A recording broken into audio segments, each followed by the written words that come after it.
All right, good morning to you all. Yes, I've seen your comments in the comment section. Yes, I have not Morning. actually started. I was waiting for the large majority of the students to join before we actually start. Yeah, because today we don't really have much to discuss with respect to the theoretical aspect. If you remember last week, I said when we meet next time, we're going to have the practical demonstration. But unfortunately, we were left with one or two slides which we couldn't finish before our time was due and we were logged out of the system. But I'm doing fine. How about you as well? So today we'll just try as much as possible to quickly finish those last two slides before we look at the practical way of conducting the literature review. First, starting with the literature search. Now, so to quickly recap what we discussed, we started with the aspect of literature review, where we defined what is meant by literature review as the collection of scholarly writings on a topic of interest. And we got to know that when we have a good literature review, it helps or it provides us with a summary of the research that has already been conducted in a specific topic. And it also helps us to identify questions that remain unanswered. Now, going further, we did look about at the aim of literature review. Why do we conduct literature review?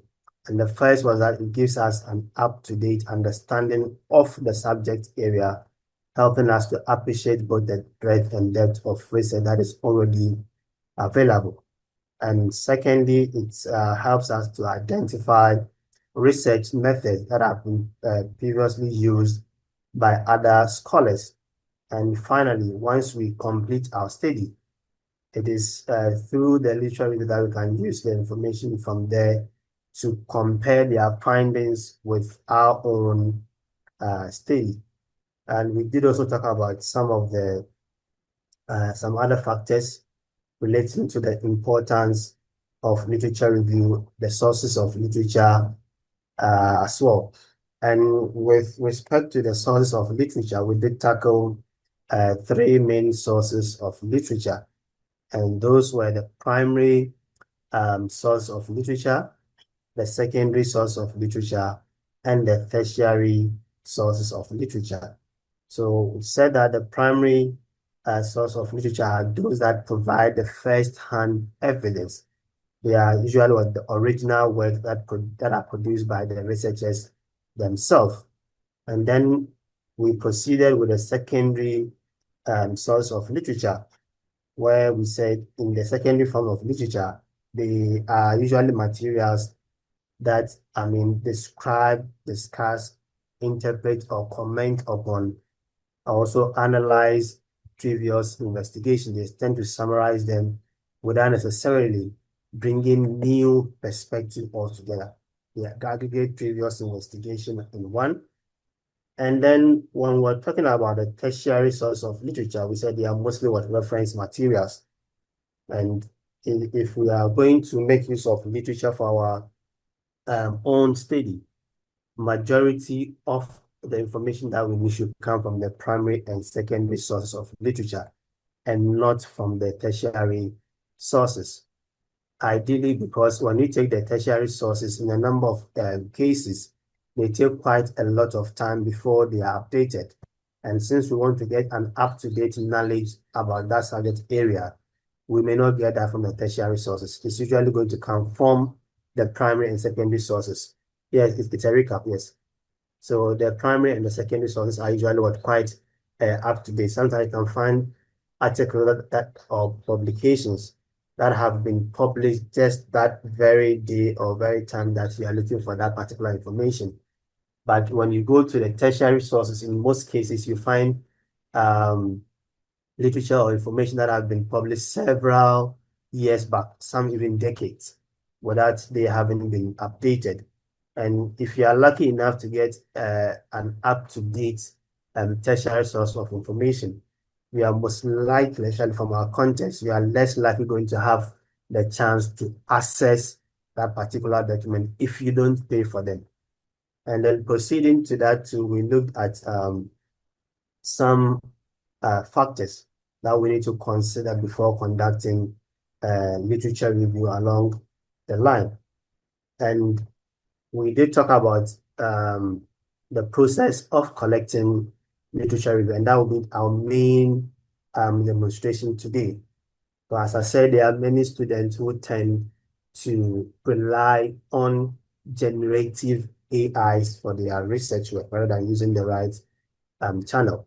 So today we are going to have our demonstration looking at the right channel of conducting research, and if time permits us, we will then combine it with some aspect of the AIs as well. So when conducting the literature review, as I said, we have two main aspects. We have the literature search and the literature write-up itself. So before you write the literature, you must first perform the search. And this search requires some key characteristics. First, you need some databases or search engines where you can get those particular information from. And the second aspect is you need to get your keywords, which are the specific terms or phrases that will help you to accurately summarize the subject matter or a particular aspect that you are interested in. And then after you've gotten your, keywords and then the database and you search for it, whichever result that displays, you need to scrutinize them because not every single outcome of the search output is going to be relevant towards your research topic. So when we are performing this search, we did mention several databases. And among the search engines, we mentioned only one, that is Google Scholar.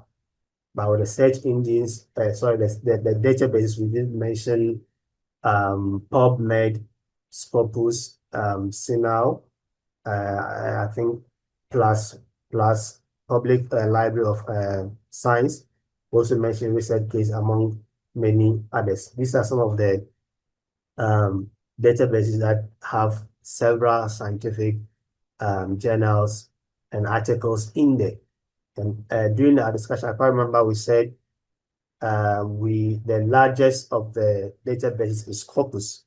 When you take Scopus, it has different subject areas from health sciences to political sciences and so on and so forth are all found in Scopus, which makes it one of the largest database that we can actually think of. Now, to proceed with our class, let me close the comment section and then proceed with where we got to. So this was, we actually got to the writing of the literature review. So we had our discussions all the way from the what literature means. And also we did touch on theoretical and empirical review as the two main types of, review that we can come across. And we said that the theoretical reviews are those that actually tries to talk about the works that are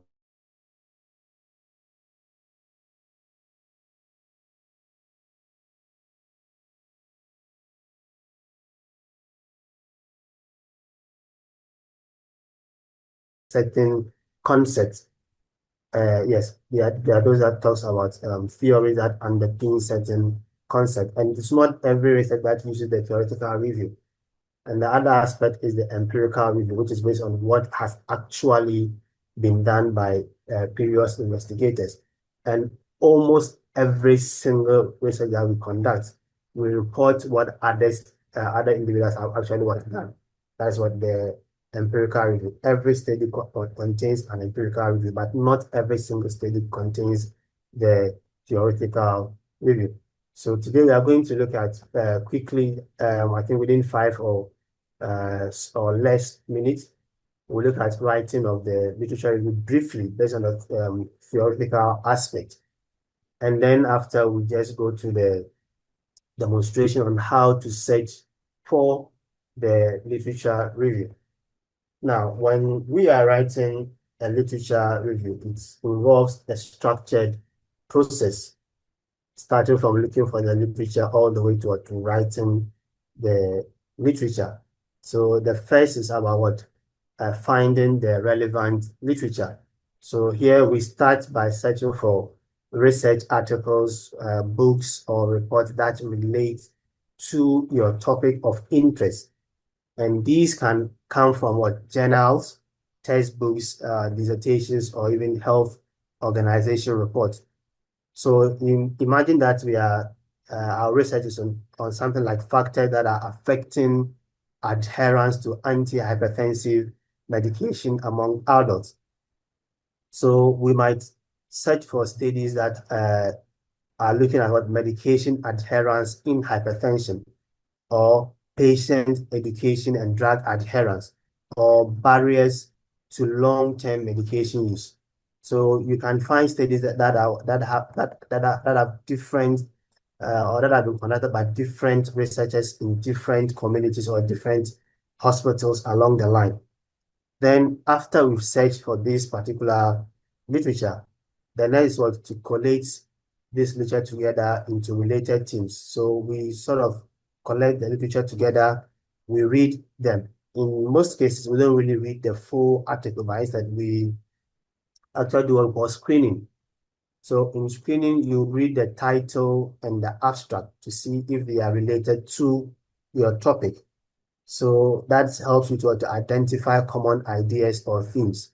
So if you read certain title and abstract, and probably the title and the abstract is pertaining to patient knowledge about hypertension, then you can book that particular article under the theme of what patient knowledge about hypertension.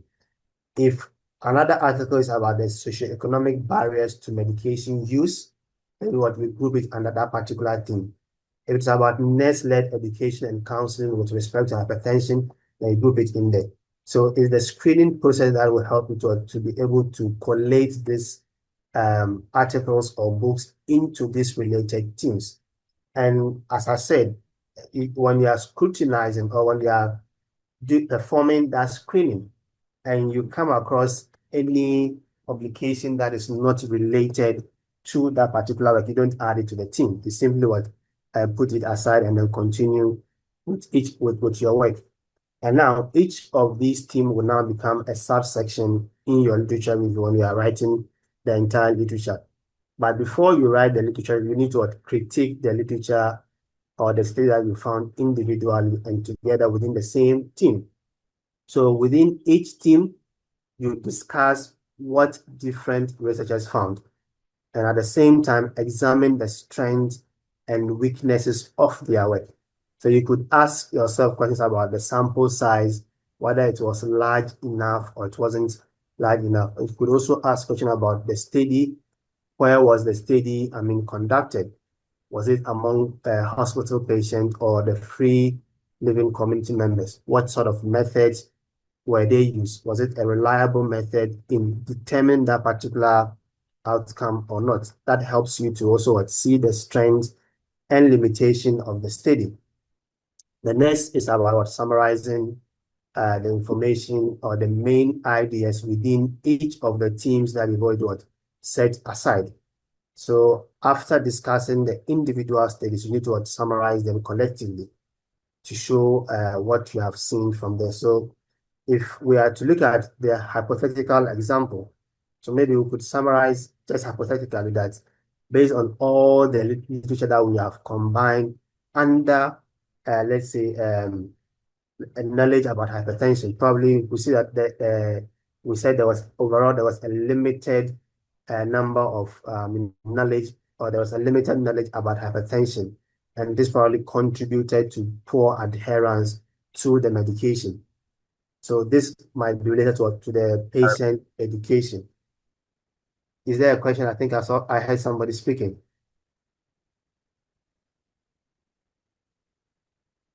All right. So the next aspect is about after you've summarized, you need to now begin to write your literature review. And in writing literature review, it's not always going to be quite easy. it comes with, some challenges. One is that the sheer volume of information can be quite overwhelming. And when we just start with a demonstration again, I believe last time we did such that and we saw it, but again, we'll go back to performing the demonstration you see. So sometimes you can get a lot of information that makes it very difficult.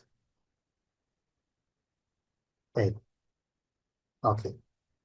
So that if you get large number of, information, that can make it very difficult to decide what to include and what to not, what to actually leave out in your, literature writing.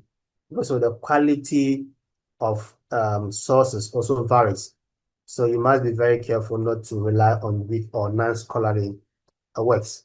So you see that in most cases, we tend to prefer getting our literature from the databases than from the search engines. Because when you take the search engine, sometimes you get uh, information that has not actually been peer reviewed. Okay, so Andrews is saying he cannot hear me. Is it the same with all of you, or is just Andrews who's having that issue?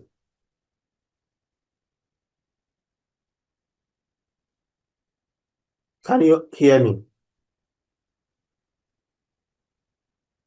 Yes, sir. Yes, sir, we can hear you. Okay, so Yes, sir. Andrews, kindly check your phone speaker. It's probably not You are loud on and clear. loudspeaker. So Andrews and Peter Akable, kindly check your phone speaker instead. Because everybody is saying it's clear. All right, thank you very much for the quick response. So Andrews, please check your phone's speaker. Now, so I was talking about um, the search engines. So some of these search engines, they have information that are not actually peer reviewed.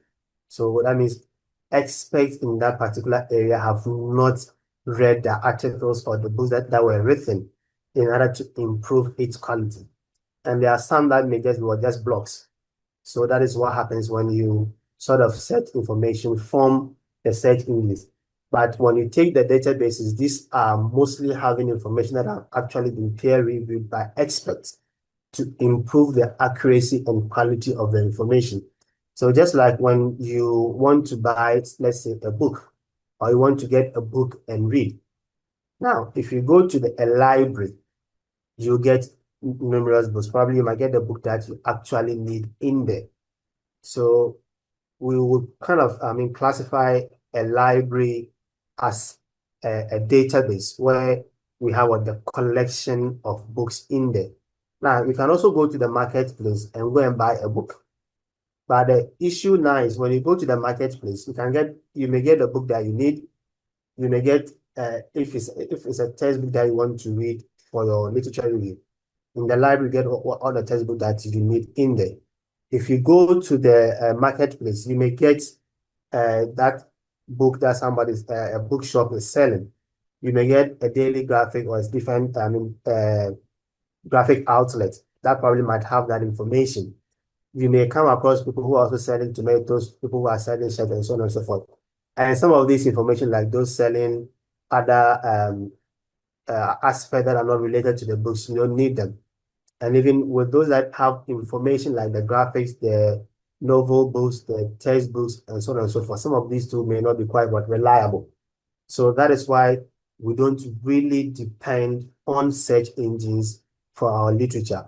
I said for what? The databases. Yes, we do use, Google Scholar, as Google Scholar is actually based on our scientific publications. But the challenge is that in some cases, some people publish their, research work that has not actually been, peer reviewed, or the work is actually under review, but it's already made available on Google Scholar. So you can't really tell whether the entire information is completely accurate or not.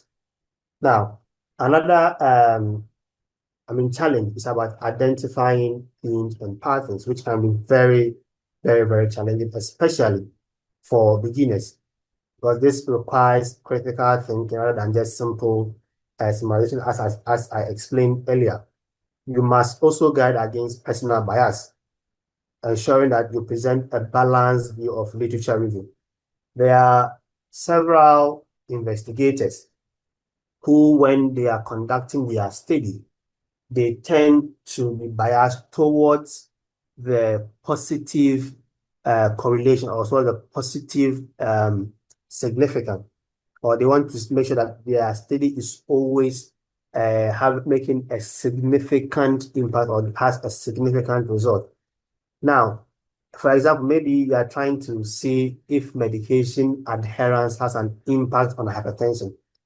There are some people, maybe during your literature review, you came across some articles that said that, okay, based on their findings, subjects who actually adhered to their hypertensive medication did not see any significant improvement in their hypertension status. So this is actually what a negative, result. Because we want to see that when you adhere to your hypertensive medication, you want to see significant positive improvement in your status. There are some individuals who will only report those that showed what an improvement in the hypertensive status and ignore the study that found no association or negative correlation. We need to try and avoid this sort of bias. There are others too who also have a different form of bias, and this actually has to do with those with expertise, knowledge about certain areas. Now, assuming that I have several studies on hypertension and medication, one bias from those expertise is that instead of me including several different, authors or researchers' work in my literature review, I would rather incline my literature review on my studies only, or most of the literature review will come from the study that I have actually published. You see, the thing about research is that the more you get a citation for your article, the more or how the scientific world sees that you are making more contribution to that particular area. So for some people, they want to always cite or reference their own study. So sometimes even if their study is not related to, adherence of medication to hypertension, sometimes they find ways to bring their study in it so that they'll get that sort of citation to increase the number of reference that they are getting, or sorry, the number of citations that they are getting. And this is also a form of bias that, happens in research. So just a minute.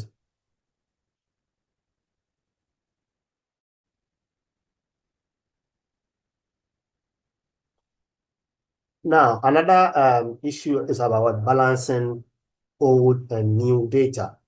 So it's important to have both the new and old data in our literature review, because the older data tend to give us the foundational works or to provide the historical context of what has already happened, while the newer studies show us the current state of knowledge. So if we are to go to have our literature review using only the old data, they will not be able to give, the current knowledge in literature.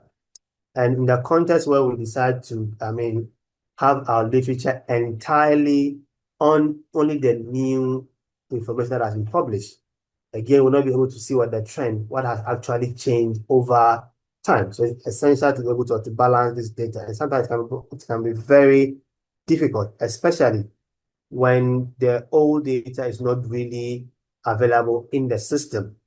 Maybe they publish it in the paper-based format, which used to happen in the olden times, or the new data that probably you may not have access to certain databases to get the full text of that particular article. Sometimes it makes it difficult to balance the new and the old data.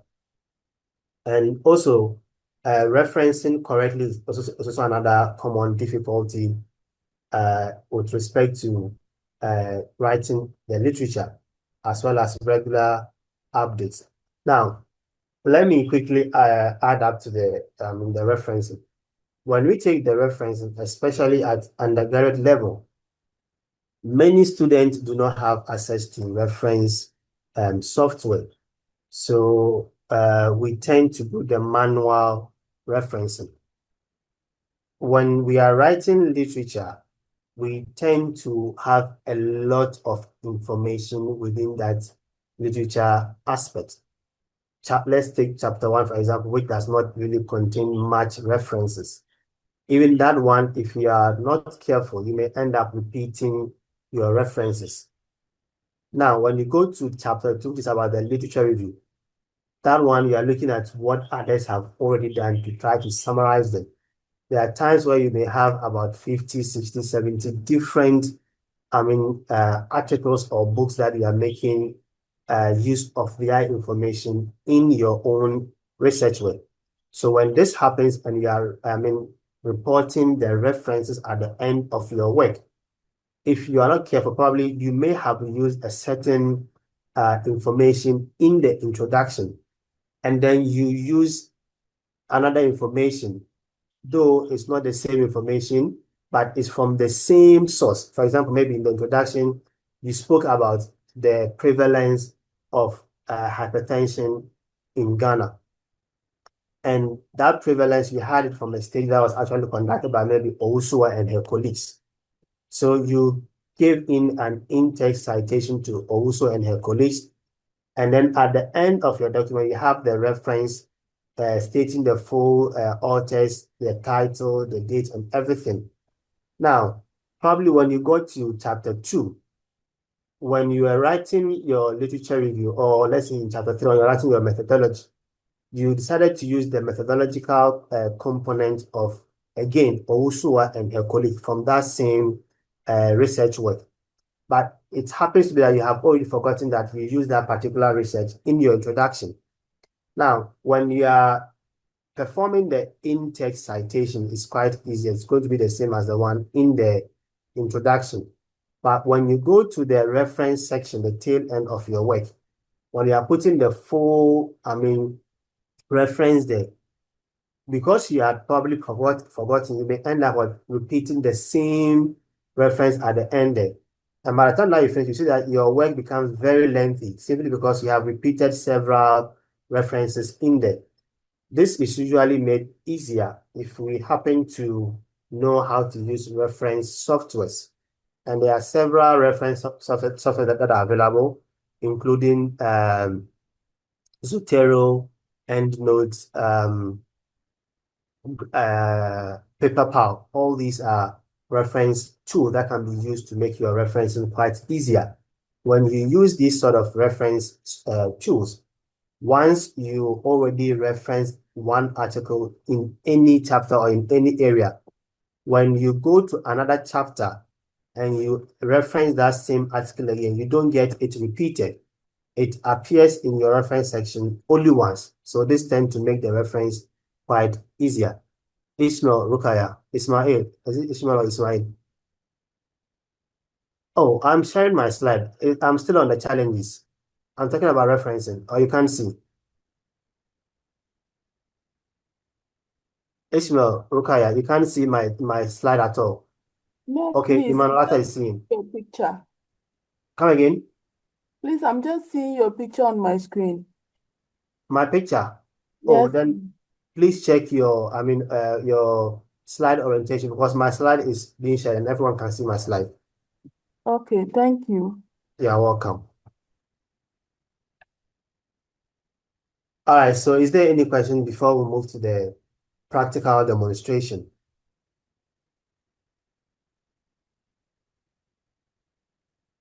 Is there any question before we move to the practical demonstration?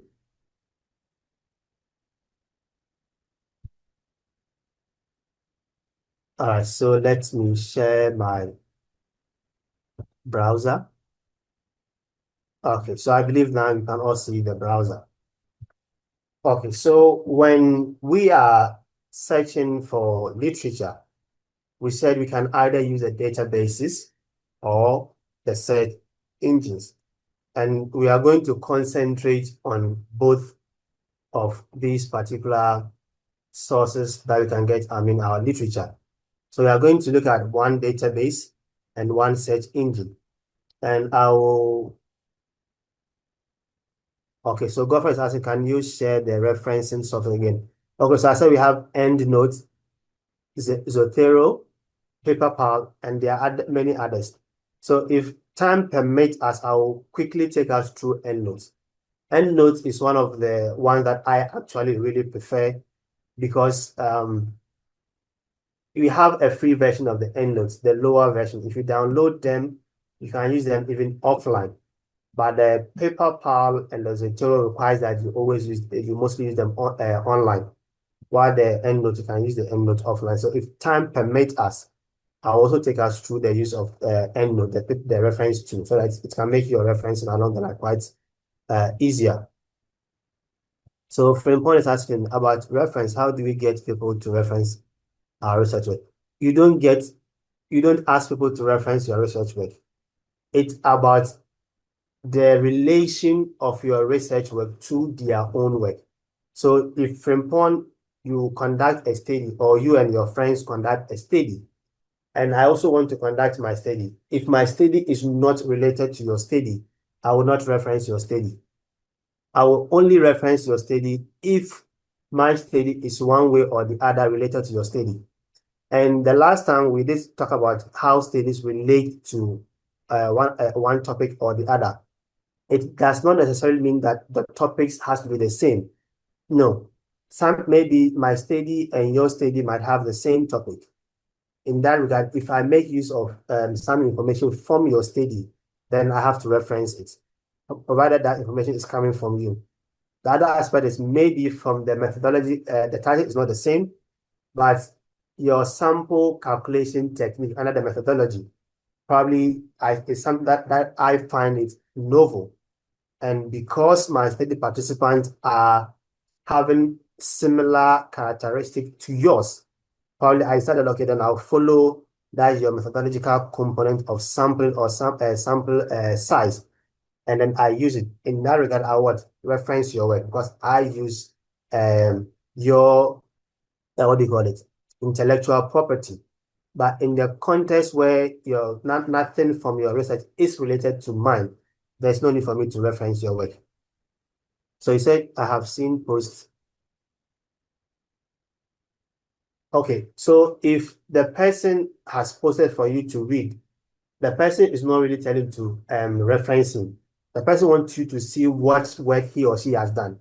If you are interested in the work, or if the work makes sense to you, then that is good. And if you want to, work in line with his research work, so having seen his research work makes it easier for you to get information or up-to-date information about work that have been done in that particular area. And if you get that up-to-date information, in the context where you are using that particular information in your work, that's why you reference it. But if you read it and it doesn't, tally with, or it doesn't coincide with the work that you are doing, and you don't make use of any information, there's no need for you to reference it. I personally, there has been a number of times where I have shared some of my work on some of these social media. Mostly I shared some on LinkedIn. By the number of cases, we do share them on the database or the ResearchGate aspect. So I'll also take you through the ResearchGate briefly, or even or some of the other what do you call search engines. So let's quickly look at the search engines. First, we need what search engines. As I said, I'm going to concentrate on Google Scholar. Now, if you know the links to the search engines or database, you can just search for them easily. If you don't know them, you can just type, let's say, Google Scholar on Google or any of your browser, and it will pop the Scholar aspect for you. So I have opened Google Scholar on one, and we'll also make use of another aspect. And this time it's not going to be a search engine, rather a database. And we'll make use of the PubMed. As we discussed the last time, PubMed is free. We can access PubMed freely. We don't need a subscription before we can access PubMed. But the articles that have been, embedded in this particular database, some of them belong to different journals. Some of the journals you would need subscription before you get access to the full text. When you go to certain databases like Scopus Web of Science, you cannot even access the articles abstract unless you have subscription before you see the articles in the first place. But for PubMed, you can see the abstract, and if you like it and you want to use it, then you can, try to go to the journal and get the full text, or reach out to the authors for the full text. So now coming to reaching out to the authors for the full text, the last time we spoke about what ResearchGate. So let me also open ResearchGate quickly. I hope you saw the PubMed when I opened it, because I've been switching through the interfaces of the browser, and I don't know if you are seeing the switch between the interfaces. The reps, please let me hear from you if there's any issue. Can you now see the ResearchGate interface?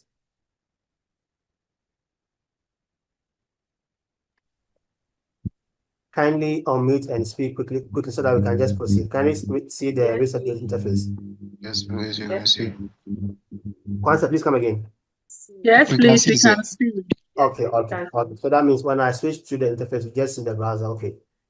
Now, what I was saying is with some of the journals, sometimes you are unable to get access to the full text. So if there's a full text that you can't get access to, along the line, I'll show you how you can get access to this particular full text. You can either reach out to some of the authors via ResearchGate or the email that they have provided in their article. Or we also have certain repositories where you can get access to some of these full text. In a number of cases, it's not easy to get access to those subscription-based full text if you are not subscribed to those particular journals, because they also want to make money from those, works. All right. So now, can anyone give us an example of a topic that we can use for our search? Now, we said once you identify the database or the search engine, you also need keywords. The keywords are the variables or the factor that will help you to streamline your search. So first, let's somebody should give us a topic. Then based on the topic, we can help ourselves to deduce how we can find keywords from a research topic before we proceed with our search. Can anyone give us an example of a topic? Yes, before I forget, you should put yourselves in groups, or the course reps should, please group the center reps rather, group your center members in groups of 5. Each group should have a maximum of 5 individual, but ideally I would prefer you grouping yourself than the center rep, so that, because this can be the group that you may use for your final year project.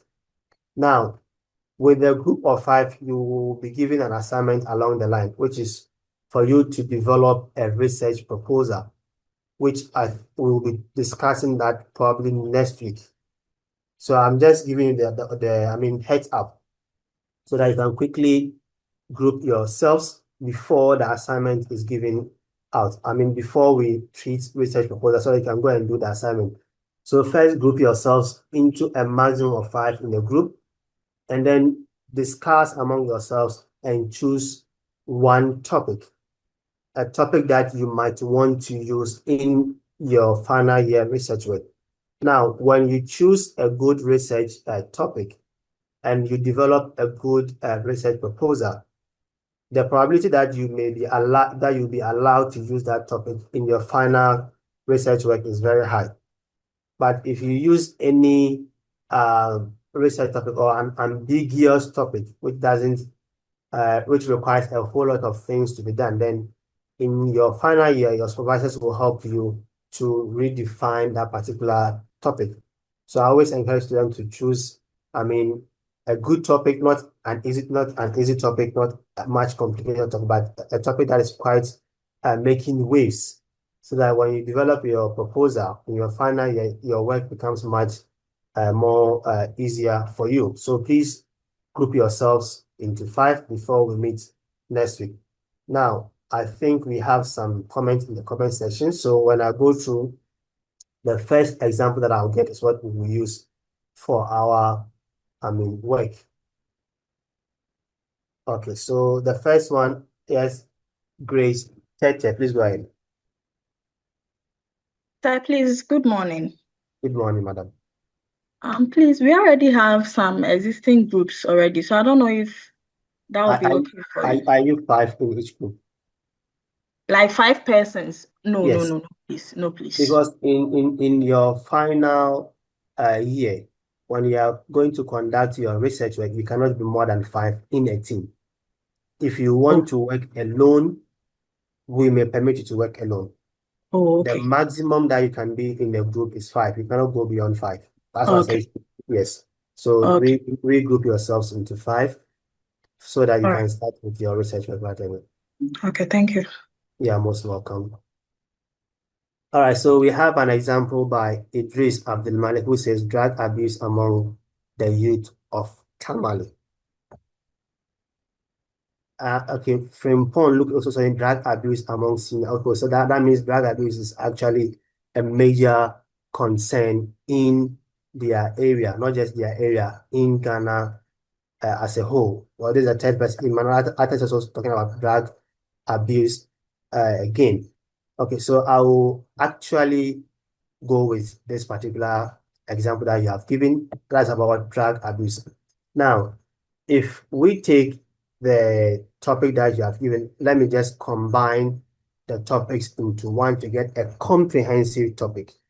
So probably we can just make it what? The prevalence of substance or drug abuse among senior high students in Tamale, Ghana. So that means I've combined Emmanuel Attaf, Frimpong Luke, and Idris Abdulmalik's, information all together into one.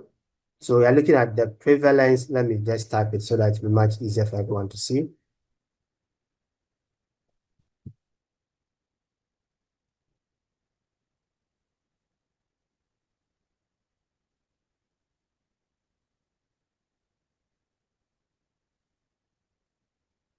So I'm typing the comment section.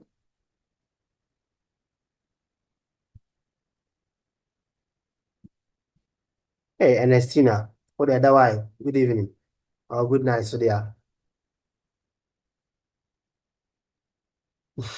Close your camera, please.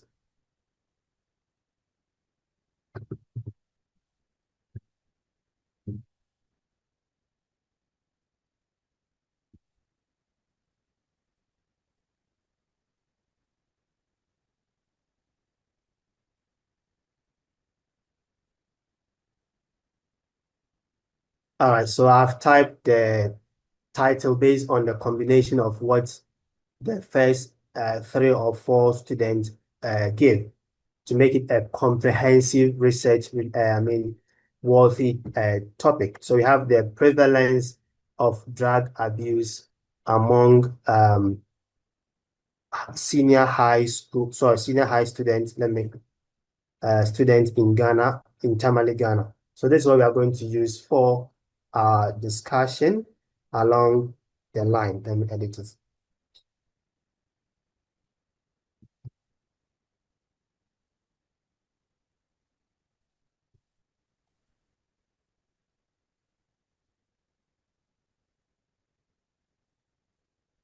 Okay. So now, if we are to search for associated literature, there are 2 ways in which we can search for the literature. I'm going to talk about the first and then the second. The first is either you put your entire title in the search bar of that particular database or search engine to search for relevant articles, or you go in with the second, which is through the use of keywords. Now, when you use the title, in most cases, actually, when you go to the databases, it doesn't really work that way. That is not really effective. But you can use them to search in the search engines. For search engines, you look at different places to try and source the information that you need in there. So now, if we should put our title in Google Scholar, to see if you can get other information or other literature that are related to our topic. What it does is, if there is a research work that has been done on that topic, that is usually the one that will come first. The research that are closest to that particular topic, they will show first. And other researches that contains keywords, maybe senior high school, student, or term, these are words within the title. Other studies that contain those words will also show up. In the databases, mostly if there is a research work that has the same title, that will show up. If we don't have any, normally you get a 0 search output. So let's quickly search from the search engine first, specifically Google Scholar, before we go to the database and see the outcome. Now, you see, when we search for the topic, the closest of all is this particular study. This study, forget about this study, this is not part of the output, the result output. No.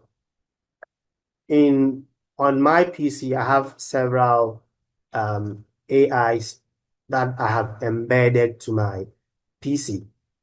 We live in an era of AI, so there are some of these things you need to learn how to use them. If you learn how to use them, not to abuse them. So I also use this to help students to understand certain aspects. So if you have time, I'll take you through some of these research-based AIs. But first, we have to go through the normal ways of conducting literature review and writing the literature. AIs are meant to help us, not to replace us. That's why I will not start with the use of the AIs. So if I should click on this particular first one, this is a literature review-based AI, which can help us to see almost every single study that is related to our research work. But we'll not look at that one now because we're not doing the AIs in research now. So with the normal aspect, the first study that is related to the topic is this study by A.G. Mohammed and Y. Isahaku, which is titled Substance Use Among High School Going Adolescent, Northern Region, Ghana. So you can see that a lot of the words in our, title can be found in this particular study. So as I said, if there is a study that is having the exact, information or title, that would appear first, followed by those who are having the words that are related to that particular concept. Now, when we go to database, the gameplay is different here. Now, let's search for it and see. You see, let me clear the filter. Now, in the database, we have 0. That is because the database mostly works with what we call the keywords. So it is seeing these words as keywords, and it doesn't really identify any publication that contains these keywords. That is how come we are unable to find relevant articles. That does not mean there's no study that has been conducted on the prevalence of drug abuse among senior high school students in Tamale or in the northern region. So now, we've now looked at the first aspect. We are now moving to the second aspect, which is what the use of keywords instead of the entire title. Okay, Frimpong would say it's good to have 3 topics combined in one research. Okay, so if you talk about assessing, first let me answer your question in 2 folds. I'll answer the first question before I look at the example. Now, if you say, is it good to have 3 topics combined in one research? At your level, it is not ideal. If you are going to have actually 3 topics, that means you'll have to do a lot of literature review, a lot of investigation, a lot of data collection, and so on and so forth. A lot of analysis, a lot of discussion. So your work is not going to be that easy. But if you are an advanced researcher, you may combine more than one topic. But why will you even combine more than one topic when you can publish these topics separately for your own, advancement or to contribute and then get more citations? Now, if I look at the example that you have given, which will be the second response to your question, assessing the knowledge, practice, and prevention of candidiasis. Now, in a number of research work, this particular example is seen as just one topic, not multiple topics. You see, aspect about knowledge, attitude, and practice, they often go together in most research work. So if your research work is based on assessing knowledge, fine, you can work on knowledge alone, you can work on practice alone, you can work on attitude or prevention aspect alone. Now, the journals hardly publish research work that are quite weak. So if you're talking about knowledge, of course, there are several investigations that have investigated knowledge that we tend to know. But how does the knowledge transcend with practice and attitude? So when you combine the knowledge, attitude, and practice in a number of research, whether it's about candidiasis, it's about hypertension, adherence, it's about nutrition, and so on and so forth, we often see this as just one topic, not the combination of two or more, topics. But even the questionnaires, if you are going to use the quantitative approach, the questionnaires that addresses this have just some few components or some few questions in them. I hope that is clear for you, Frimpong. Frimpong, is it okay? All right. Okay. So let's quickly proceed. Now, the other aspect that we're talking about is about the use of keywords. So now, how can we identify keywords from what we have already written? How can we identify keywords? So if we take the title that we are having, prevalence of drug abuse among senior high school students in Tamale, Ghana. So if we take this hypothetical title, what do you think are the keywords in here? We say keywords are the factors that can help us to get the exact literature that we are looking for. So what do you think are the possible keywords in this particular title? Let's communicate quickly so that we will not run out of time. Okay, so I think in this class today we are having a lot of secretaries than PROs. The secretaries are the ones who always like to type, while the PROs Please, drug abuse. Okay, so we have one PRO and now have the FIFO suit. So the PROs prefer to use the microphone while the secretaries prefer to type in the comment section. Yes. Prevalence. Senior high school students.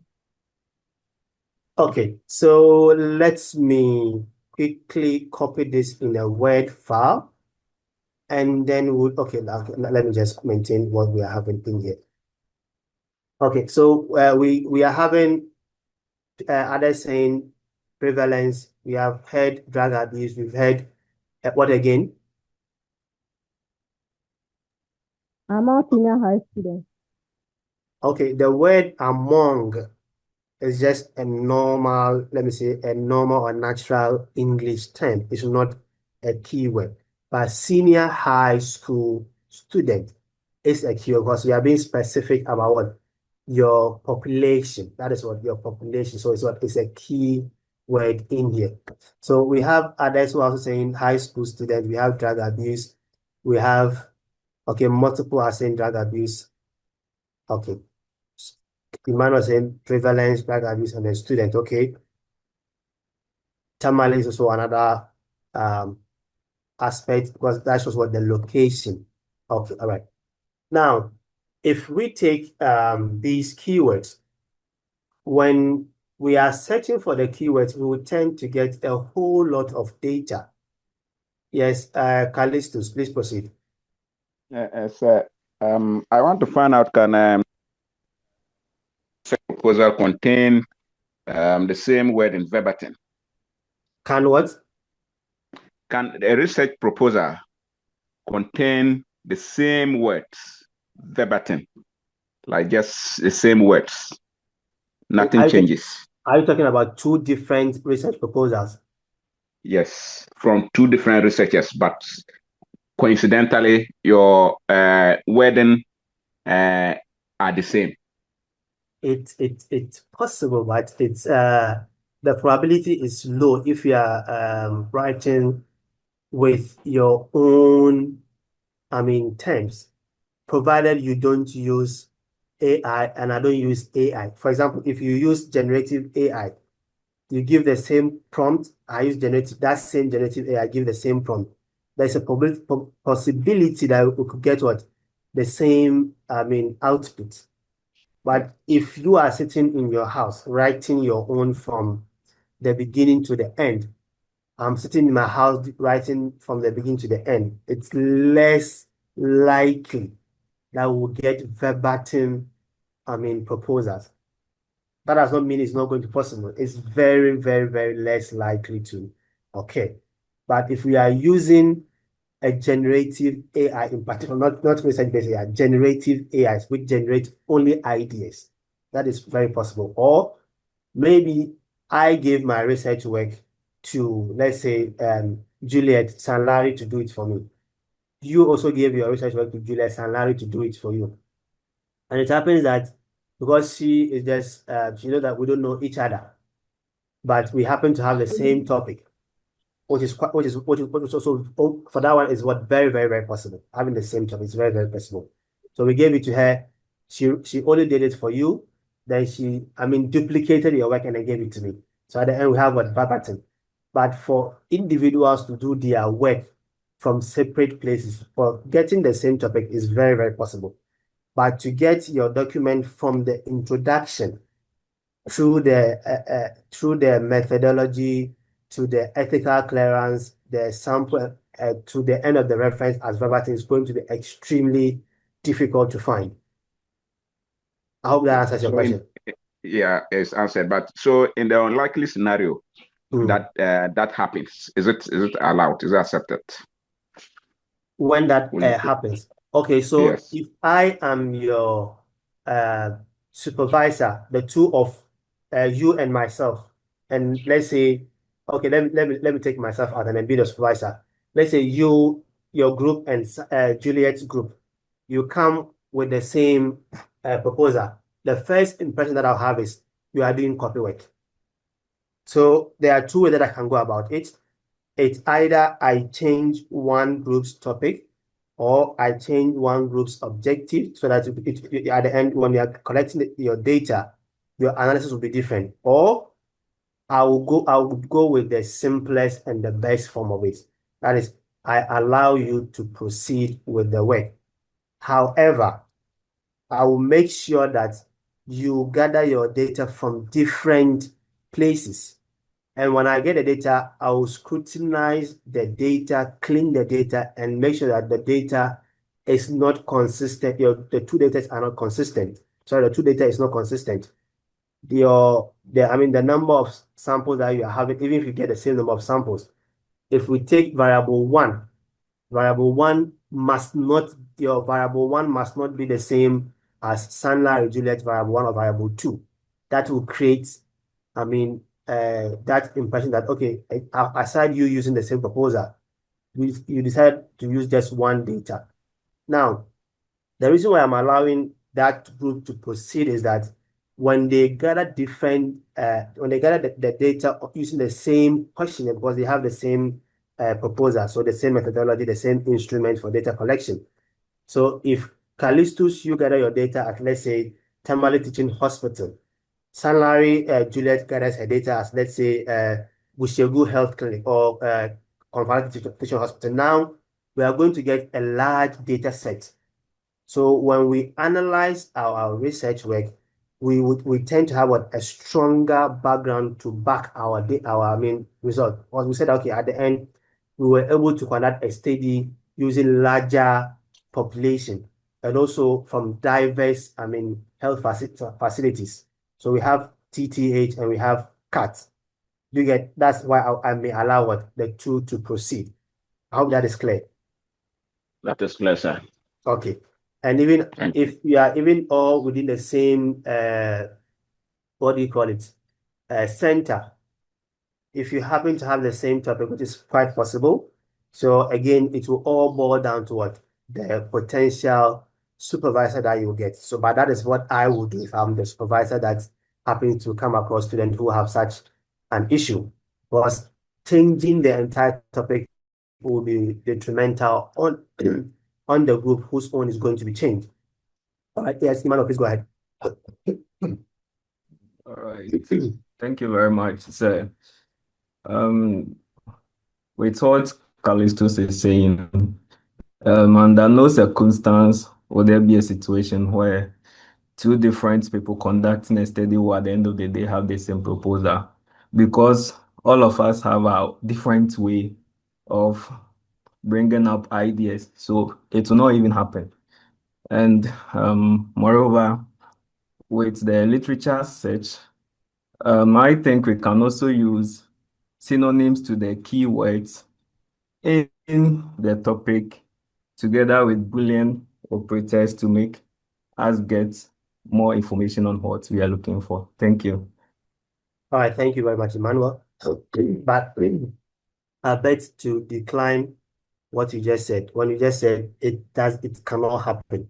Now, let me again go back to the use of what you just also used, using the Boolean operators and then the literature review. Now, assuming that you and Callistus were taught by me, you were taught the same approach, and individually, you happen to use the same channel of which you were taught to search the same database. You are going to get the same information. Assume that you did that on the same day, the same time, which is possible, though the possibility is less likely. I would have preferred you using less likely than it can never happen. Now, if the two of you start with your data search at the same time, using the same database or the same search engine, you are going to come across the same number of literature. Now, in the context where you are, novels, you are not expert in research. Just in that context, you are not expert in research. Probably the way you are speaking, I can see you have a lot of knowledge about the research concept. So assuming, John, I'll come to you. Assuming you are quite novel in that area, after you've conducted your search at the same day, same time, had the same number of literature. Now, in individuals who are not much vested in literature review, when they read the literature, they may copy and paste what they are seeing from the work that they have seen. So assuming that it's happened maybe like by chance, which happens probability, that the article that I read, the article that Callistus read, which he believed that had significant contribution to his research work, you, Emmanuel, also happen to have read the same article, and you also used that same information. In the context where both of you did not use the synonyms to those particular concepts, at the end, you are likely going to have what? Similar or verbatim proposal. But it is what? Less likely to happen. I would prefer it being what? Less likely to happen than what? It can never happen, because we have seen a number of cases that has happened. And if you go to publications, sometimes there are times where some article will be published in one journal. You go to a different journal, you see the same article which has been published by different authors. So when this happens, sometimes some of these are either retracted or they tend to have some comment from other researchers on it. It's less likely to happen, but it does happen. I hope that is clear, Emmanuel. It's just a small clarification. All right, then thank you very much. All right, thank you very much. It's less likely to happen, but it's not happening. Okay, so based on what we have said so far, let's quickly proceed. We have several, what do you call it, keywords. Now, in the usage of keywords, I'm glad that many of you or some of you already have some of these particular knowledge. So when I'm speaking about it, it wouldn't sound quite new. When we are using keywords, we don't use keywords alone. We can use them alone, but it will make your work untidy. So to make your work much easier, we have what we call Boolean operators. B-O-O-L-E-A-N, Boolean, which our brother just mentioned.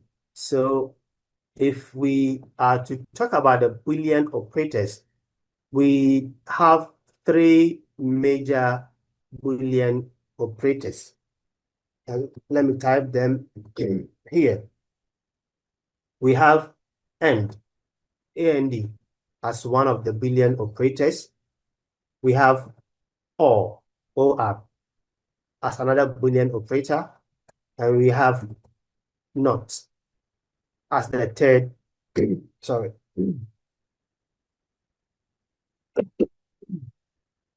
as the third Boolean operator. Now, the Boolean operators, by definition, these are the major ones. They are the words. And we also have those that are symbol, which we use them sometimes, but not quite often. And among the symbols, we have the asterisks, what we call the truncation, which I will talk about them all along the line. We have the parenthesis, and we have the quotation mark. So these are the minor Boolean operators. So if we should quickly look at the operators, as I said, that's why I prefer to wait to the class count before we proceed, because there's no PowerPoint to this particular demonstration that we are doing. It's only the demonstration. So the Boolean operators are either words or symbols used when we are searching databases to combine or exclude keywords. The operators can also be used in search engines. We use them, but in most cases, we use the operators in their databases like the PubMed, the Scopus, the Web of Science. That's what we use them. So when you take the AND operator, what it does is that it finds articles that contains all the keywords or all the terms that we are talking about. So here we have prevalence as one of them. We said prevalence. And we have drug abuse, but let me put drug abuse aside and then use tamale. And we have tamale as another one. And we have, okay, let me go with the drug abuse or drug. So these are three keywords. We have prevalence, we have tamale, and we have drugs.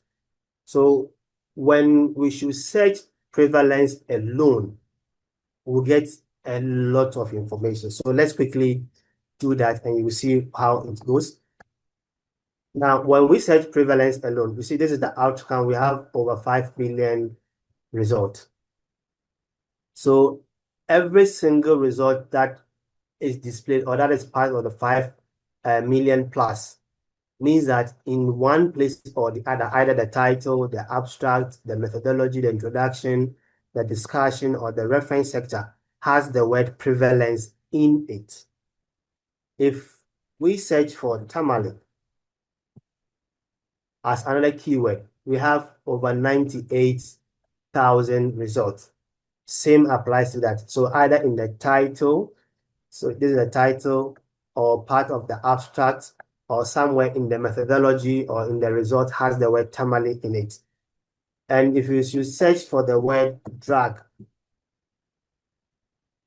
we have over 6 million results. So now, if we should add 6 million, 5 million, and that of the tamale, you should see that we are going to have an enormous volume of information. So what we do is, some of this information may not be needed or may not be relevant to our study. So in the context where we want to get the information or we want to get articles that have all the keywords that we have typed, the prevalence, the drug, and tamale, that is where we combine them with N. So if you have prevalence, we have tamale, and we have drug. So we want every single publication to have all these keywords in them. We combine them with what? The end operators. Then we search for it. Now you see, it has now limited the result to what? A little more than 6,000. So when we use the AND operator, it combines what all the keywords that are used together. And it tends to what its main effect is that it narrows the entire search. So fewer but more relevant articles are displayed, or more relevant publications in general, be it articles or books, are displayed when we use the AND operators. Please, if there is an important question, use the hand so that I will see it much faster and address it before we proceed. So I think there are some comments in the comment section. Let me quickly check them.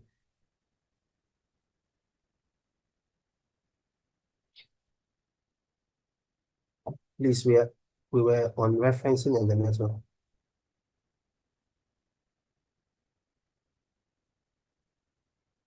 Abigail Jaka, can you tell me what's the issue so that I could address it quickly before we proceed?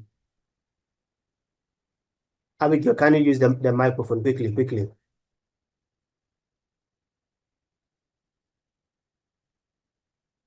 Abigail. Okay, so then let's Hello. proceed. Yes. Hello. Yes, please proceed. Please, What's we the were issue? referencing. We were on referencing under the challenges. So my network logged me out, and I came back seeing this. I'm very confused. Oh, reference. We spoke about reference. That was like 3 days ago. Okay, so after the reference, so that was the challenge. Now we are Yes, out of the please. challenges. We are now demonstrating how to search for relevant literature. And what we have discussed so far is that before we search for the relevant literature, first we need a place where we are going to get this particular information. That is, we can either use the database or the search engine. Now, be mindful that I don't talk about it, but we can also use what? The paper-based. But now that we are living in an electronic or digital era, most of our literature search is via what? The digital platform. So with a digital platform, we can either use a database such as PubMed, Google Scholar, Web of Science, CINAHL, PLOS, and so on and so forth. Or we can use a scientific search engine, not any search engine. We cannot use Google. We cannot use Bing. We cannot use Yahoo, but what? Google Scholar or Semantic Scholar, among others. These are what? Scientific scientific search engines. Now, once you get a database or the search engine, you need keywords to search for relevant articles.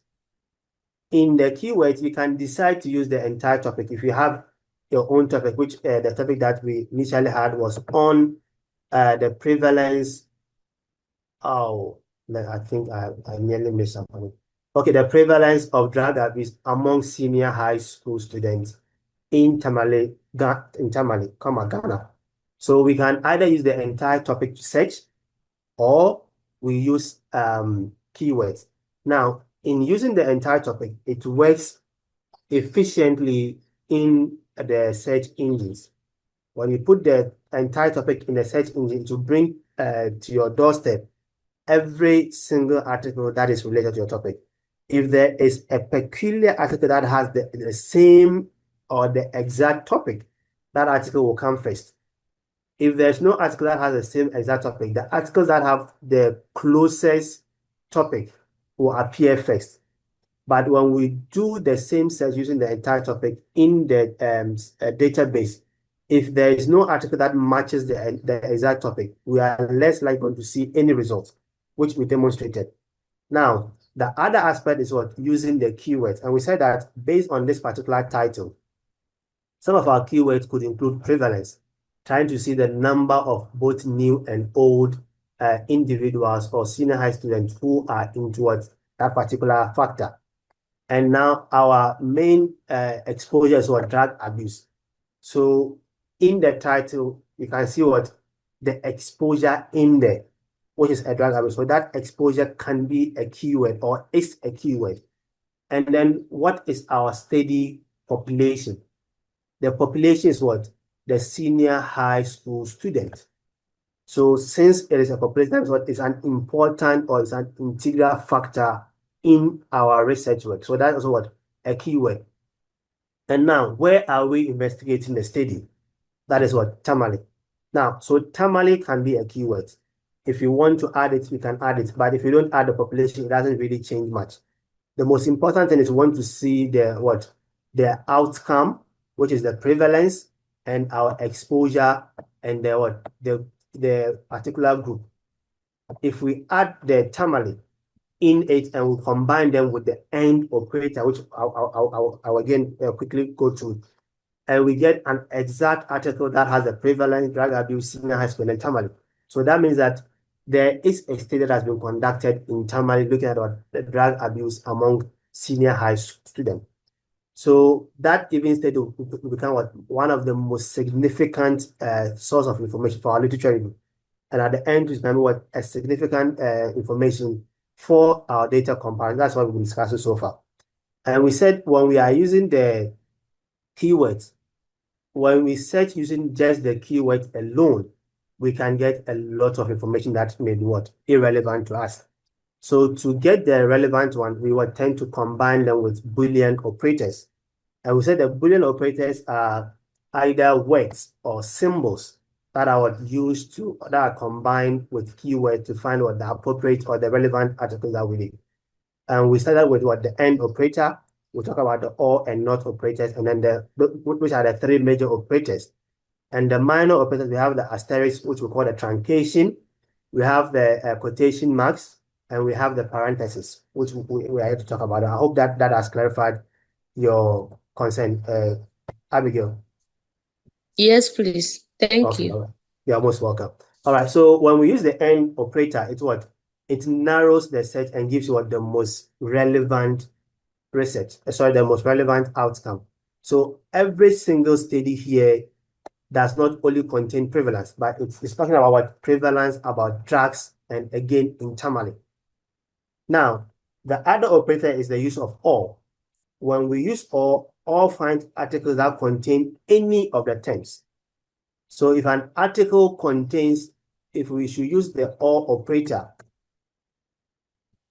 instead of the and, so that means any article that contains the word prevalence, any article that contains the word tamale, any article that contains the word drug will show up. So when this happens, what do you think the total result will be when we compare it to the AND operator? Yes, quickly, somebody should use the microphone and answer it quickly so that we can proceed without wasting much time. The R will be plenty as compared to the AND. Yes, it will what? Broaden the search. So when it's broadened, we get what? More results, which may not be what? Some may not be relevant. So you see, after we use the or, we have moved from a little more than 600 to what? Over 6 million. So the or operators what? Broadens the search. And it makes us get what? A whole lot of information. And in a number of cases, most of the information was irrelevant to our topic of interest. Now, the final major operator is not, and I will not use the not here. Before I use the not here, let's quickly try and use the same search in the database. Now, if we should use the database and search using the or operator, this is what we are getting. We are getting 10 million plus. In the search engine, we had 6 million plus. In the database, we had 10 million plus. Now, if we should use the AND operator,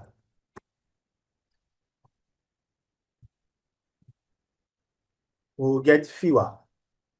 In the search engine, we had a little over 6,000. And let's see what we'll get in the database of PubMed. Okay, so in PubMed, we had just what? 92 results. So as we were saying, when you use the AND operator, it narrows your search, gives you what the most relevant articles. But when you use the OR operator, it broadens the search. Now, the third major operator is not. Not, I'm not going to use this particular, I'm going to use a different example. So that will make it much more relevant. Okay, we can still proceed with, okay, let me use a match. Now we are looking at maybe, let's say, malnutrition.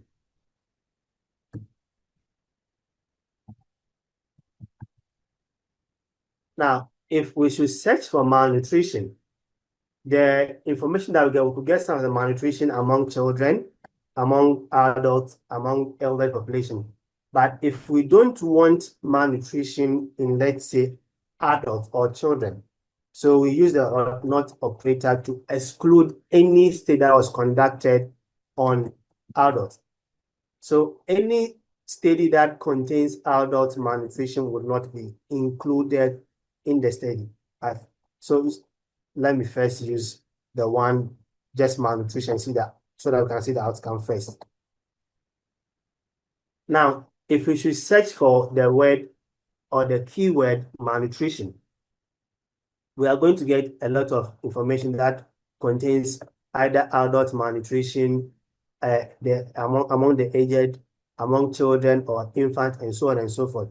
That is why we have a larger, number of results. So you see, this is about adults. The second article, the second publication here is about adults malnutrition.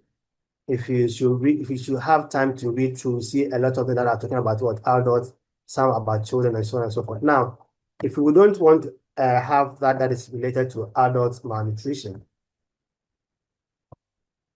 so we use the not operator to exclude research work that were conducted among adults. So that will reduce the number of results that we get.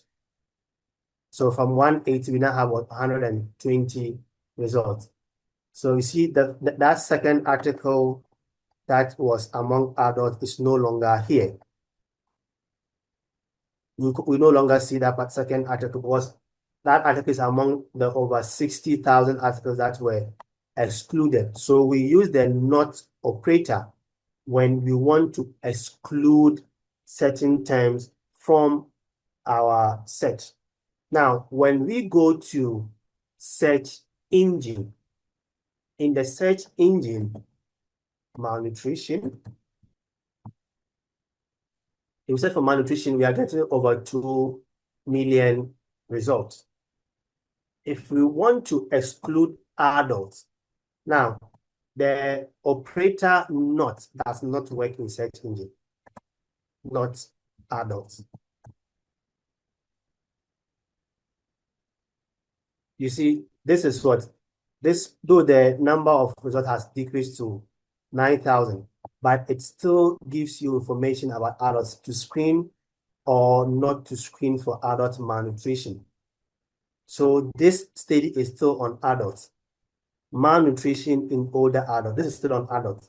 So the operator that we use in excluding a word or a keyword in a search engine like Google Scholar is the negation sign, minus.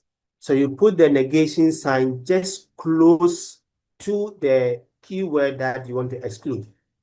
You don't leave a space in between. It should what? Just in front of it, and then search for it. And when that happens, you see that our study does not, this time it doesn't contain adults. These studies do not contain adults in them. When you read them, you will not find anything about adults in here. So to exclude a certain keyword in a database, we use the not operator. In the search engine, we use the negation operator. Is that clear? Is there any question before we proceed quickly?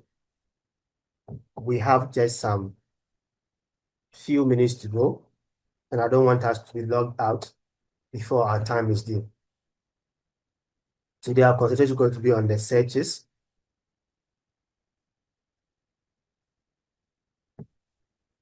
Is there any question? Okay, so the comment section has no question. Okay, so let me close it and continue. All right, so with the quotation mark, I did mention about what quotation mark. Now, when we were mentioning the keywords, if I put the topic back again, okay, I have closed the topic. Let me go back and I want the topic.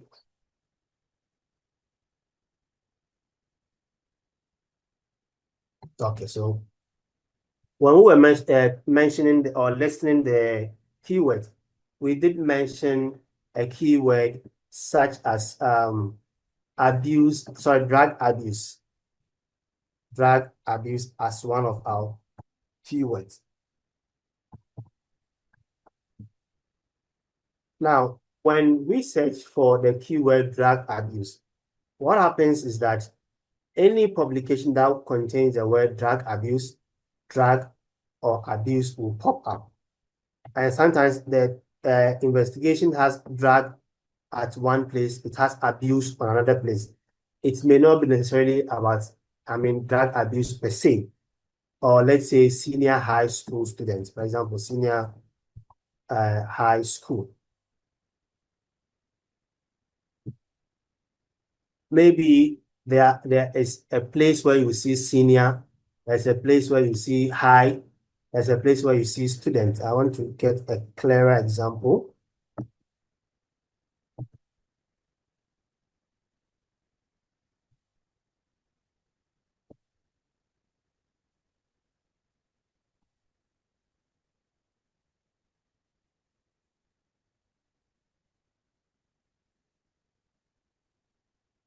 Okay, so this is taking a lot of our time. So let me quickly use a much common one. Diabetes, let's say like diabetes mellitus. Now, maybe you are looking for diabetes mellitus, and there are certain places where you see diabetes, maybe elsewhere you see only diabetes and then mellitus at a different angle.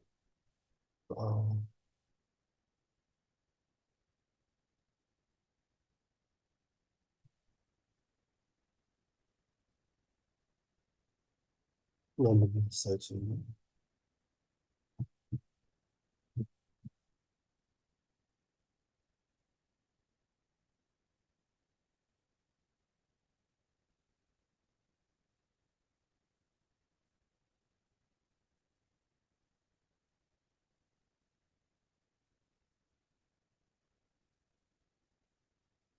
Okay. Now, in this particular example, I've decided to change it to childhood malnutrition. Now, in your search, you see, when you take this particular example, you have malnutrition in infancy and childhood with special reference to kwashiorkor. You have others about influence of malnutrition on the cause of childhood bacteria. We have protein, calorie, malnutrition in early childhood, and so on and so forth.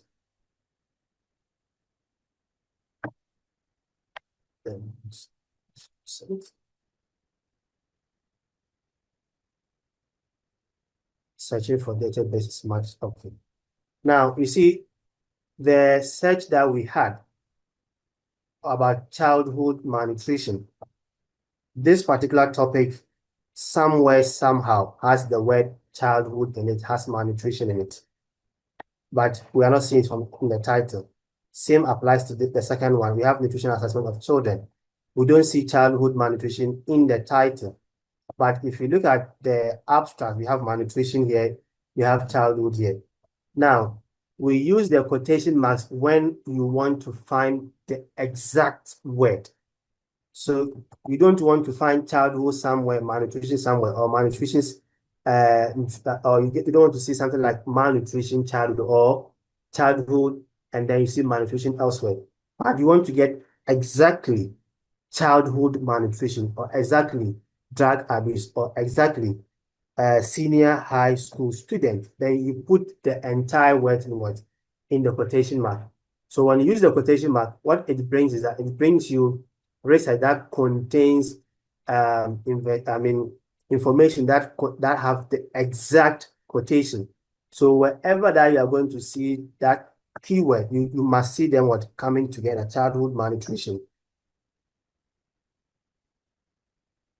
childhood malnutrition, childhood malnutrition. So if you use the quotation mark, that is what it does. The quotation mark gives you what? An exact phrase. Now, when we take the asterisk, what we call the truncation, the asterisk or the star, what we use the asterisk for is maybe you have different words that have the same in beginning but different endings. You have some words that have the same beginning but different, like I want to say something like nurse, nursing, nursery, or what again? So these words have the same beginning and but different endings. So if you want to search for these words using the or operator, instead of searching nurse or nursing or nursery individually or using the or operator, you can just truncate it at where they have the common starting point, which is what NURS. They all have the beginning of what NURS. So at the first, the words that are common to them, you truncate it using the asterisk. So once you use the asterisk, any word that contains or that begins with NURS will be found as part of your keyword. So you see that we have nurses that is showing up here. We have nurses again. We have nursing or nursing. If we should read these ones, they are abstract or full text, we'll see that one of the words in there, but because we're not having, okay, my machine is not responding. Just a minute. Okay, sorry. Let me sort by best image.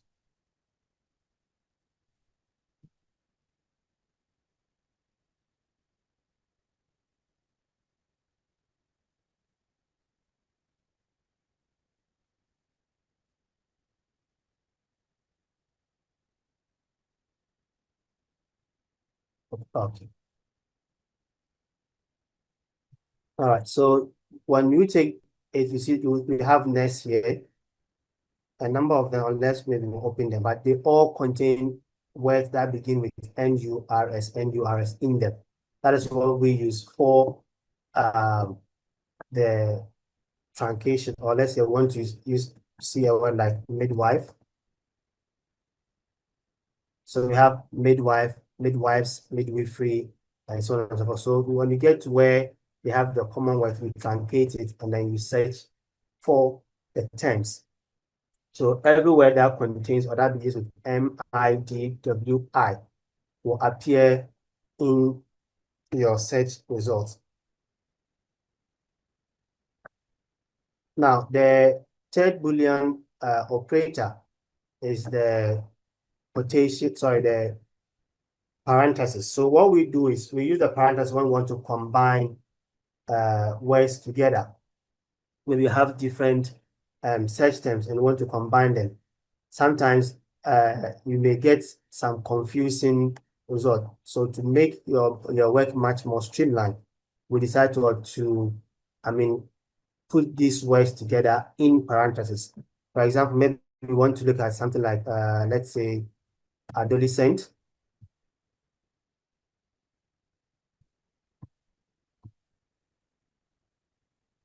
Or teenagers.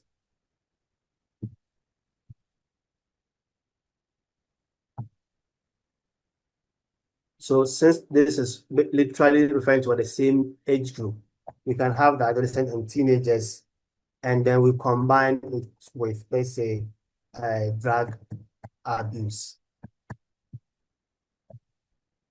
So we often use this in what?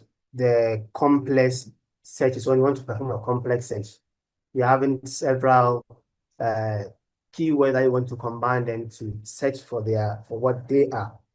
And if you want to get these teenagers or the adolescents in one area, you would put those particular keywords in the parentheses. So what the parentheses does is it's mostly used in okay, I thought I had a different result. Okay. So it's used in what? Complex searches. Now, aside these three aspects that we have spoken about, there are some other operators that we use, which are not, that common. And those ones are quite advanced, which wouldn't be discussing in this particular class. And for the sake of time, we'll just quickly open one or two articles to see the other aspects of it. Now, when we go back to our example, as I said, we're going to use our own example for our work.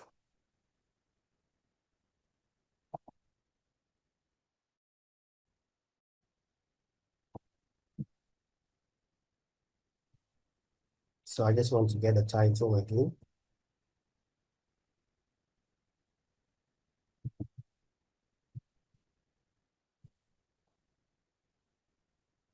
Okay, so we have prevalence. So we are now going to perform a proper search using the keywords in here. So we have prevalence and we have drug abuse and we have senior high student. Now, so we can have senior high. Was it senior high? Yes, senior high students. So we can have senior high school. We can even leave it here. Or we know that students in that class are often what? Teenagers. So we can have teenagers or adolescents. So now we have combined multiple. Let me even make it much. Let me add a truncation to it. So here with a truncation added, that means it will search for either adolescent or adolescents with a plural. You could do it same with a teenager, either teenager or teenagers, but it will still search for it. So whichever article that we will have will contain, based on this search, whichever article that we will have will contain the word prevalence. At the same time, it will contain the word drug abuse, and it also contain either senior high school or teenager or, okay, let me even use teenage.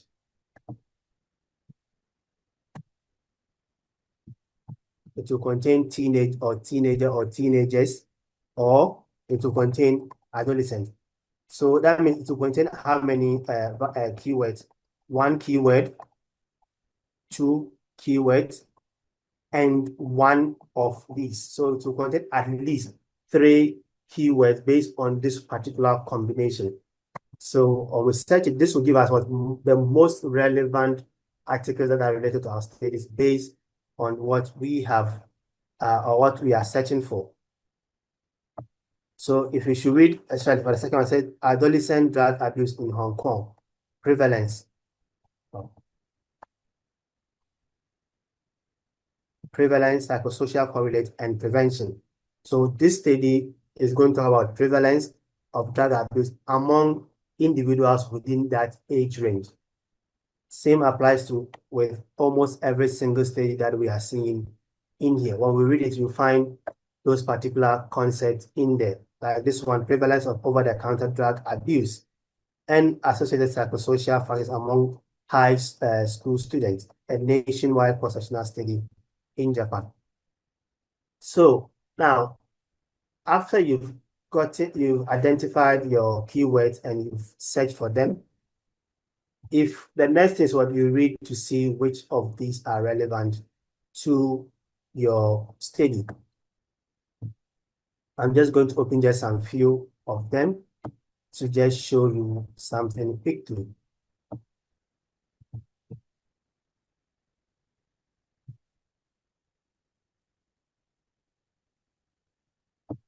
Okay, so I'm just opening this 3.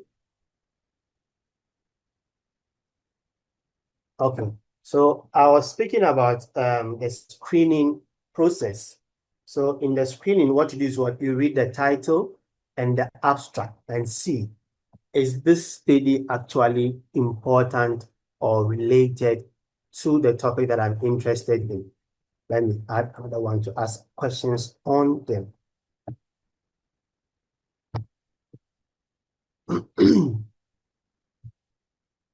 As we said earlier on, it's not every single study that is what relevant, so we need to scrutinize them. Now, if we take the first one that I have opened, prevalence of over-the-counter drug abuse and associated psychosocial factors among high school students. If we look at this title, is it relevant or could it be relevant to our study? Quickly, we're running out of time. If somebody knows the answer, quickly use the microphone and then speak.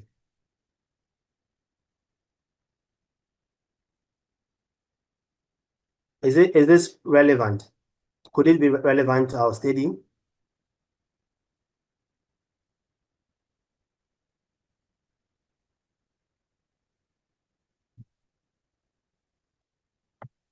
Okay, yes, everyone is saying yes, yeah.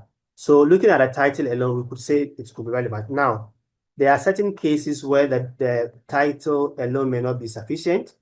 So the second one says drug abuse in Africa, African American and Hispanic adolescent culture. Adolescent culture, development and behavior. So this will also be relevant to our study.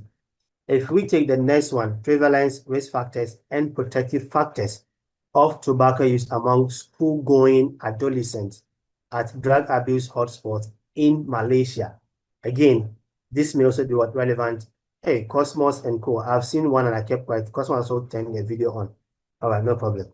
Now, we also have this which said benzodiazepine use and misuse among adults in the United States.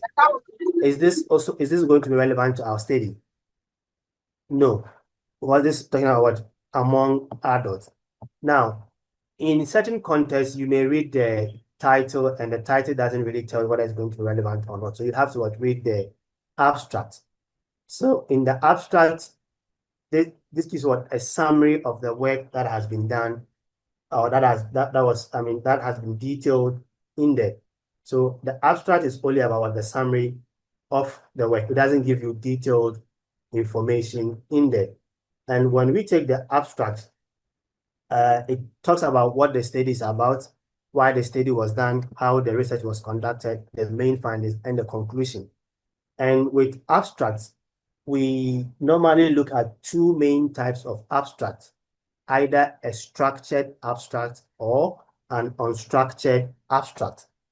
If we say that an abstract is structured, that means it is organized using clear headings. And the common headings that we have are the background or the aim of the study. In certain cases, you see the aim or the objective. Some you see the background, you see the method, you see the result, and the conclusion. So if you look at this particular one, the study on the prevalence among Japanese students, the title, by just screen the title, we can say, okay, this study is relevant. In the context where the title doesn't give us enough information, we can read the abstract to see if it's indeed among that age group that we're talking about. So you see in the method, you see what high students, regular high schools in Japan. So these are related to what that study group, and also related to what the drug abuse and so on and so forth, which is quite related to our study. So because this has been sectioned into clear headings, we call this type of abstract a structured abstract. Now, when we take an unstructured abstract, It is written in just one single paragraph without any headings. Let me see if we have some from our examples. Good. So this is a form of an unstructured abstract. So again, it is talking about why the study, what the study is about, why it was conducted, or their findings and their conclusion.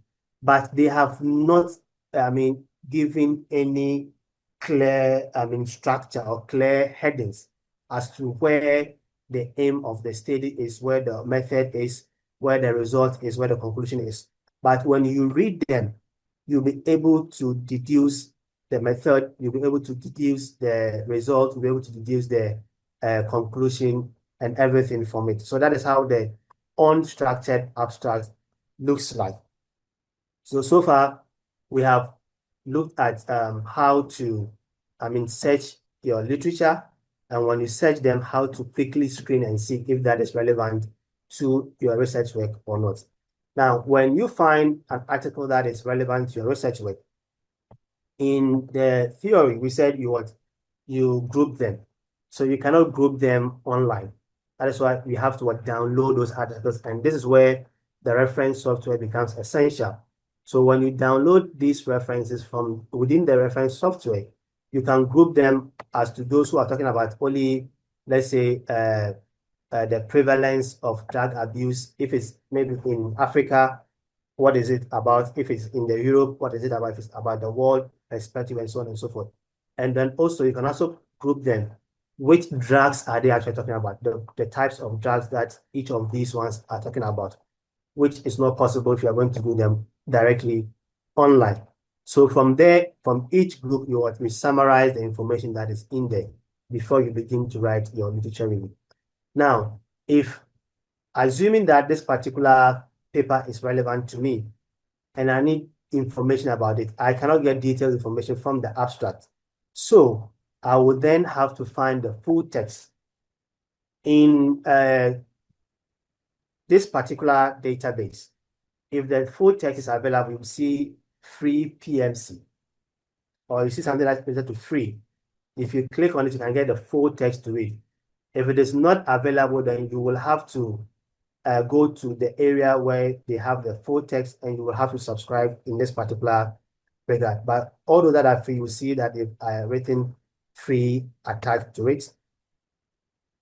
I'm hoping to. So the first one which says free, you see that we're having the full text available here. So we have the complete information regarding that particular study, which we can read. Wherever that we need information that is going to be valuable for us, we just, make use of that particular information. And for those that are not free, they will link you to the journal. Okay, this is also free. So, okay, so far, all the examples that we found are free. So if they are not free, they will link you to the journal, and you may have to subscribe and then make use of them. So this will be the discussion for today. Next time when we meet, we'll talk about how to write them. Now we've seen how to get the information. So now, how do we actually write the proposal from the information that we have gathered? And if there are any questions, let's quickly ask, and we address them before we are, logged out, because it's time. If you have a question, please use the microphone and ask the question as quickly as possible. If you type, we are going to get delayed, and we will end the session on time. So if you have a question, please use the microphone and ask so that we can address it as quickly as possible.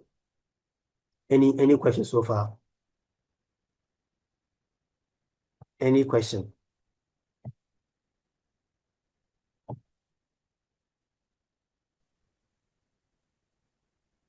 Well, if there's no question, we want to thank you so much for last week, especially when we're having challenges with our MSM and Oh, our. come on. Don't mention.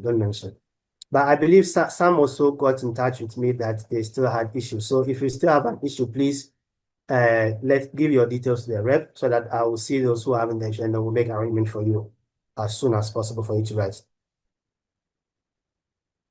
Emmanuel, what do you mean by I should address the medicine? So those who have an issue, please see the course that your center reps, give your details to them so that we'll just address them.